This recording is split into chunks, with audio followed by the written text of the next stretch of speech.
বিশ্বব্যাপী জলবায়ু পরিবর্তন, উষ্ণতা বৃদ্ধি ও পরিবেশ দূষণ হয়ে উঠেছে সভ্যতার অন্যতম প্রধান সংকট। প্রচলিত জ্বালানি চালিত গাড়ি থেকে নির্গত কার্বন ডাই অক্সাইড ও অন্যান্য ক্ষতিকর গ্যাস এই সংকটকে করেছে আরও ঘনীভূত।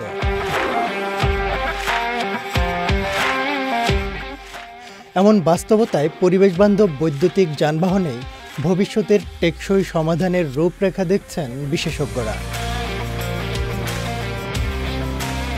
বিশ্বজুড়েই যখন কার্বন নিঃসরণ নিয়ন্ত্রণে গুরুত্বারোপ, তখন দেশের বাজারেও যাত্রা করেছে বৈদ্যুতিক গাড়ি।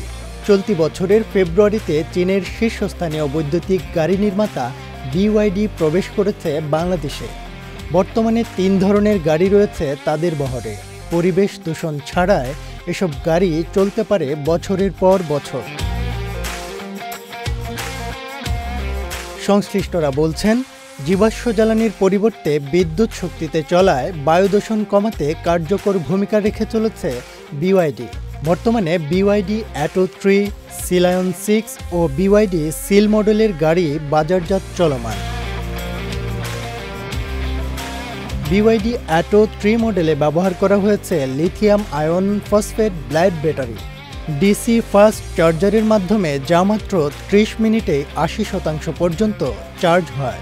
আর একবারের চার্জে এসব গাড়ি প্রায় 400 কিলোমিটার পর্যন্ত চলতে সক্ষম। পারফরমেন্স, নিরাপত্তা ও ইন্টেলিজেন্স বৃদ্ধিতে ব্যবহার করা হয়েছে প্ল্যাটফর্ম 3.0।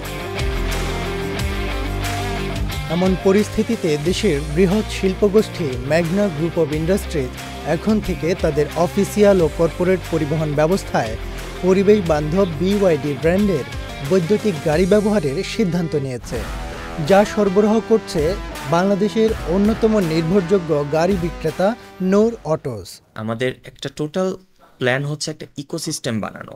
সোলার জেনারেশন হলো, জেনারেটরটাকে আমরা রিপ্লেস করলাম, এখানে একটা গ্রিন অনেক বড় একটা চেঞ্জ হলো। তারপরে আমাদের চিন্তা হচ্ছে ফ্লিট, যেটা হচ্ছে প্রত্যেকটা ট্রাক, বাস, গাড়ি যেগুলো চলে, এগুলো সবগুলোই পলিউশনের সাথে চলছে।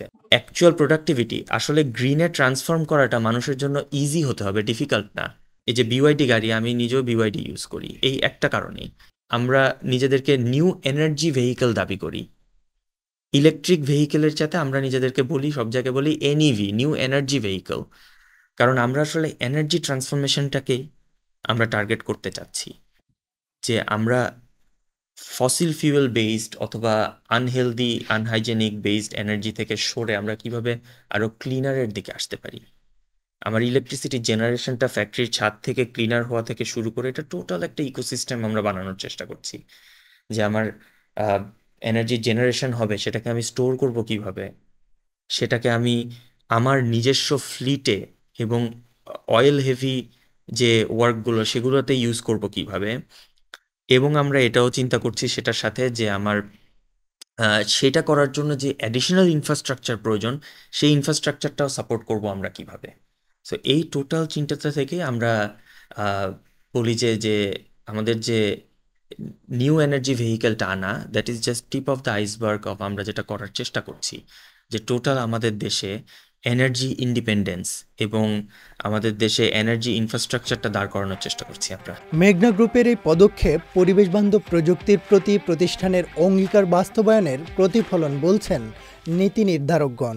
সমস্ত পৃথিবীতেই শিল্পায়নের পাশাপাশি অধিকাংশ উন্নত কান্ট্রি, ইভেন কম উন্নত কান্ট্রিগুলোও সবুজ বিপ্লবের দিকে ঝুঁকছে। বিশেষ করে পরিবেশ কীভাবে রক্ষা করা যায়, পরিবেশ বান্ধব পরিস্থিতি কীভাবে ঘটানো যায়, সৃষ্টি করা যায়, এটার পিছনে ব্যাপকভাবে কাজ করছে। মানুষের সংখ্যা ক্রমাগত বৃদ্ধি পাচ্ছে, পাশাপাশি প্রচুর গাড়ির সংখ্যা বৃদ্ধি পাচ্ছে। এখন তো লক্ষ লক্ষ গাড়ি, তো গাড়িগুলো যখন ছুটোছুটি করে বা গমনাগমন করে, মুভমেন্টের সময় প্রচুর ধোঁয়া নির্গত হয়, কার্বন এমিশন হয়, শব্দ দূষণ হয়। আমাদের তো আমরা কালচারও জানি না, আমরা শুধু হর্ন দেই, শব্দ দূষণ হয়। নূর অটোস কর্তৃক এই যে আমদানিকৃত যে BYD গাড়ি, এটা পরিবেশ রক্ষায়, শব্দ দূষণ রোধে দারুণভাবে কাজ করবে। নিরাপদ ধরিত্রী বিনির্মাণ অভিযাত্রায় বৈদ্যুতিক গাড়ি শুধু যানবাহনের এক নতুন রূপ নয়, বরং হতে পারে সবুজ ভবিষ্যতের প্রতিশ্রুতি।